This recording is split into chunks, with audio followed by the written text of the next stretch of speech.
Hi guys, மண்டேவோட குட்டி mini vlog பார்க்கலாமா? நேற்று அம்மா வீட்டுக்கு போகலான்னு காலையிலே நாங்கள் ரெடி ஆகிட்டு கிளம்பிட்டோம். மெட்ரோவில் தான் போகலான்னு டிசைட் பண்ணியிருந்தோம். போகும்போதே தீரன் ஐஸ்கிரீம் வேணும்னு கேட்டுட்டு இருந்தான். நான் மெட்ரோவில் போகிற அலோ பண்ண மாட்டாங்க, அதனால் வேண்டாம்னு சொன்னேன். இருந்தாலும் தீரன் ரொம்ப அடம் பிடிச்சனால வாங்கி கொடுத்துட்டேன். கடைசியில் மெட்ரோவில் உள்ளே அனுப்பலை. சாப்பிட்டு முடிச்சாதான் நாங்கள் அலோ பண்ணுவோம். நாங்கள் அப்புறம் என்ன பண்ணுறது, நானும் தீரனும் அறக்க பறக்க சாப்பிட்டுட்டு அதுக்கப்புறம் மெட்ரோ ஏறி வீட்டுக்கு வந்து சேர்ந்துட்டோம்.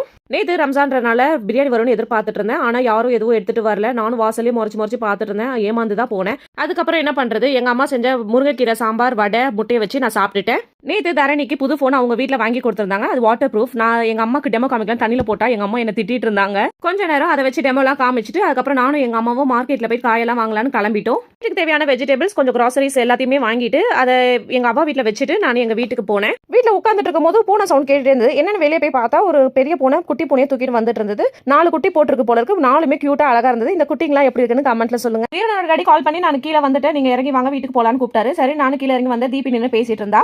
இன்னைக்கு தீபிக்கு ஒரு சூப்பரான விஷயம் நடந்திருக்கு. ஒரு கிவ் அவே கான்டெஸ்ட்ல நானும் தீபி பார்ட்டிசிபேட் பண்ணோம். ஆனா தீபிக்கு அதுல பிரைஸ் வந்திருக்கு. பிரைஸ் வந்ததும் அது என்ன கான்டெஸ்ட்னு நான் உங்களுக்கு கண்டிப்பா சொல்றேன். அதுக்கப்புறம் நாங்களும் வீட்ல இருந்து கிளம்பிட்டோம். ரிட்டர்ன் போகும்போது ரம்ஜான்றனால பீச் ரோட் ஃபுல்லா சம்ம டிராஃபிக்கா இருந்தது. அதனால யூட்டர்ன் போட்டு மவுண்ட் ரோட் வழியா வீட்டுக்கு போயிடலான்னு வீட்டுக்கு வந்துட்டோம். வீட்டுக்கு வந்ததும் அத்தை நாங்க வாங்கிட்டு வந்ததெல்லாம் எடுத்து ஆர்கனைஸ் பண்ணிட்டு இருந்தாங்க. மதியம் லஞ்சுக்கு தான் எதிர்பார்த்தது எதுவும் சாப்பிடல. ஆனா நைட் டின்னருக்கு எங்க அத்தை மட்டன் தொக்கு, எறா தொக்கு, எறா குழம்பு, ஒயிட் ரைஸ், அதுக்கப்புறம் தோசைக்கு பட்டர் தொக்கு வச்சு நான் நாக் அவுட் பண்ணிட்டேன். ரம்ஜான் இனிதே முடிந்தது. அடுத்த வீடியோல பார்க்கலாம். தேங்க்ஸ் ஃபார் வாட்சிங்.